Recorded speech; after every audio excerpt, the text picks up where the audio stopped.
Of Christmases Long, Long Ago is my new book arriving for the 2025 Christmas season. Find out what Christmas was like centuries ago. Sneak preview, it was weird and spooky and rowdy, kind of gross sometimes. Find it wherever books are sold in hardcover from Lions Press and audiobook from Recorded Books. It's Christmas as you've never seen it before, and it makes a great gift. Shortly after Thanksgiving, and even well before in some cases, many radio stations make their annual switch to an all-Christmas format, offering a non-stop playlist of Christmas favorites to add a little cheer to your morning commute or trip to the shopping mall. And of course, once you do get to the shopping mall, once again you're serenaded with the sounds of the season. Christmas music is truly part of the atmosphere of Christmas, literally in the air. And maybe you've noticed this too, but we can broadly divide Christmas music into traditional carols and popular songs.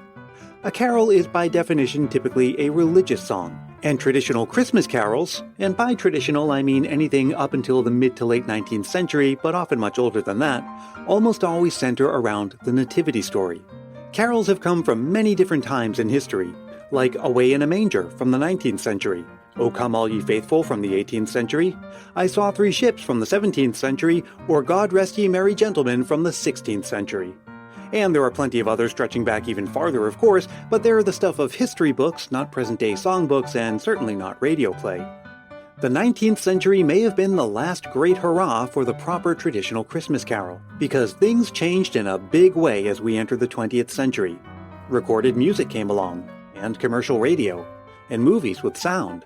And not only that, but also America was in the midst of recreating Christmas in its own image, the emphasis being decreasingly on the religious celebration and increasingly on family gatherings, gifts, and idyllic images of winter wonderlands. And before long, Christmas carols stop being carols and become secular commercial Christmas music, centering on winter and romance, gifts and Christmas trees, Santa Claus and snowmen. And it all happened within little more than a decade. While our canon of traditional carols that we sing today took centuries to accumulate, a new canon of modern Christmas music, American Christmas music, was produced between the late 1930s and the early 1950s. And despite all the new Christmas music released each year, that particular set of songs remains the most popular and receives the most airplay during the Christmas season. Why? Well, they're great songs, but there's more to it than that. It's a testament to baby boomer nostalgia, the lasting influence of World War II, the American image of Christmas, and the power of jazz. I'm Brian Earl. This is Christmas Past. The golden age of modern popular Christmas music begins around the middle of the 1930s. It's the decade that gave us Santa Claus is Coming to Town and Winter Wonderland. But while these songs are still popular today, the original recorded versions are not. They sound a little too old-timey to most of us now. Of course, plenty of other Christmas songs were also written in the 1930s, but most of them didn't stick around. Chances are you're not familiar with Hooray for St. Nick, The Fairy on the Christmas Tree, or The Santa Claus Express, for instance, which also came out in the 1930s. So the 1930s were a start, if a bit of a slow one. But the next decade brought an absolute explosion of Christmas music, with just one Christmas hit after another. In fact, the majority of songs considered modern Christmas classics come from the period of the 1940s into the very early 1950s. White Christmas, The Christmas Song, Silver Bells, It's Beginning to Look Like Christmas, Have Yourself a Merry Little Christmas, I'll Be Home for Christmas, Sleigh Ride, Baby It's Cold Outside, Blue Christmas, Let It Snow, Let It Snow, Let It Snow, and, believe it or not, many more. And that's just the adult contemporary music. That same period also brought us children's Christmas classics like Here Comes Santa Claus, Rudolph the Red-Nosed Reindeer, and Frosty the Snowman. But getting back to the adult contemporary music, you may have some of the same questions I did. Like, what happened during the 1940s that accounts for so much Christmas music? And what accounts for its lasting popularity? And what happened afterward? Sure, there's plenty of popular Christmas songs that came in the following decades, but nothing since has come even close to 1940s proportions. As with so much of our Christmas culture, it has to do with many factors coming together around the same time. In the 1930s, Christmas wasn't yet a huge commercial holiday for much of the entertainment industry. Why invest in products that attract customers' money only a few weeks out of the year, so the reasoning went. There were basically no Christmas movies. The music industry was still transitioning from one that made its money through the sales of sheet music to one that made its money selling copies of recorded music. And remember, customer dollars were in short supply as the Great Depression waged on. But as we enter the 1940s, things are starting to change. Lots of Christmas songs are written for movies that feature Christmas. Nearly half of the songs I mentioned earlier come from movie soundtracks. And of course, the other huge cultural influence in the 1940s was the Second World War. Songs like White Christmas and I Will Be Home for Christmas are celebrations of nostalgic American-style Christmases, but written in a way that captured the emotions of the time they were written in. You have certain songwriters writing certain kinds of songs that had a different cultural resonance based on the fact that people weren't home for Christmas. And how does that play into all the other stuff that was happening around the same time? That's Christopher North. He's an assistant professor of songwriting at Berklee College of Music in Boston. And yes, in lyrical content and musical style, not all but many of these songs evoke a bittersweet sense of longing. Now, another thing that happened was recent advances in microphone technology. Ribbon mics picked up a broader range of frequencies and allowed singers to get closer to the microphone and sing in a softer, smoother way. The crooner style flourished as a result. And many of those Christmas classics were made famous with the versions recorded by crooners like Bing Crosby capturing the pop style of the day. What did it mean to hear that song coming in the croon style through a radio in the 40s? You could imagine people at their home with the Christmas tree and the radio on and hearing that. And that had to be a pretty powerful thing.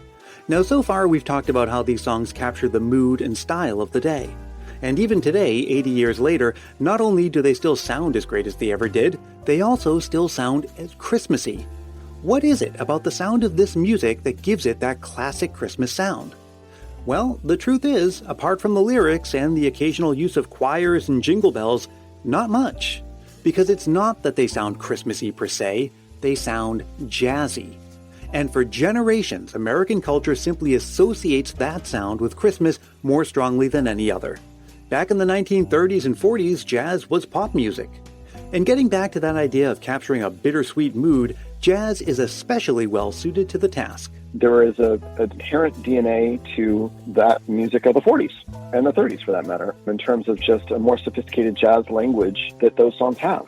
By sophisticated jazz language, he's referring to how jazz harmonies are typically 4, 5, 6, or even 7-part harmonies. Most modern pop and rock is made of comparatively simpler harmonies. And that larger harmonic vocabulary of jazz provided a wider palette for creating different effects on the listener. There's even a popular video floating around the internet claiming that there's a special jazz chord that's the secret to the Christmas sound. It's the last chord you'll hear in this little snippet from White Christmas.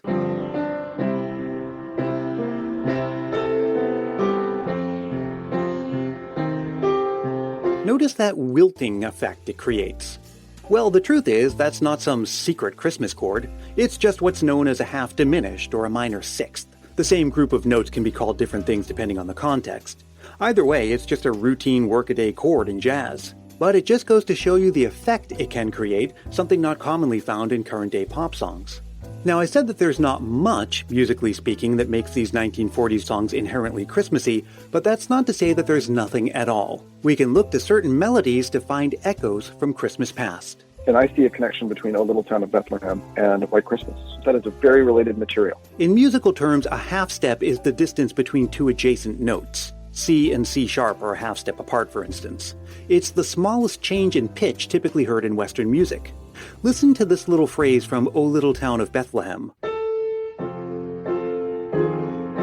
That little da-da-da is found in tons of older Christmas carols. Listen for it the next time you hear What Child Is This or We Three Kings.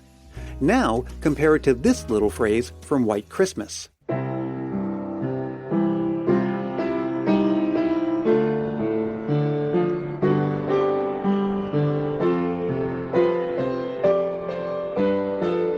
That signature first musical phrase is made up entirely of half steps. Of course, half steps are very common in all kinds of music, but in Christmas music especially, songs that emphasize phrases with small melodic movements will often sound Christmassy to us because they remind us, consciously or subconsciously, of those older carols. As we leave this golden age and head into the mid to late 1950s, a lot of that wave of hit-making carried on, but the sound was starting to change. Songs like Santa Baby, Jingle Bell Rock, and Rockin' Around the Christmas Tree came from this time, oftentimes with a rock and country feel. And then, things drop off steeply. Sure, some fantastic Christmas music came out of the 60s, 70s, and even the 80s, but the number of new Christmas greats declined with each decade. Many people would argue that our last true American Christmas classic was written 28 years ago, with 1994's All I Want for Christmas Is You. Though yours truly would argue that 2013's Underneath the Tree is a strong contender. But the truth is, Christmas classics have been arriving fewer and farther between for decades. Why? There are too many people that have too much history with the old ones that it would take a lot for a new one to even barely hit it. It really comes down to tradition, nostalgia, the image of Christmas we've all agreed upon as a culture, and the fact that the baby boomers who grew up on the songs of the Golden Age are still here to enjoy them, creating a through line to those Christmases of long, long ago, a through line that's just now beginning to fade. Christmas has always evolved and will continue to evolve as each new generation adds its chapter to this never-ending story and preserves the memory and legacy of the generations that came before. And it's often the case that final memories leave the strongest imprint. I remember countless Christmases with my father and my grandfather, but none as vividly as the last ones. That's something that Brian in Missouri can relate to, as he recalls in this Christmas memory. For me and my family, Christmas has always been the holiday the calendar year revolves around. It all begins shortly after Halloween, when we start our annual tradition of watching our collection of Christmas movies. And I am not just talking about the traditional ones, like Miracle on 34th Street or Christmas Carol, or the more recent trend of movies on 2 certain cable channels.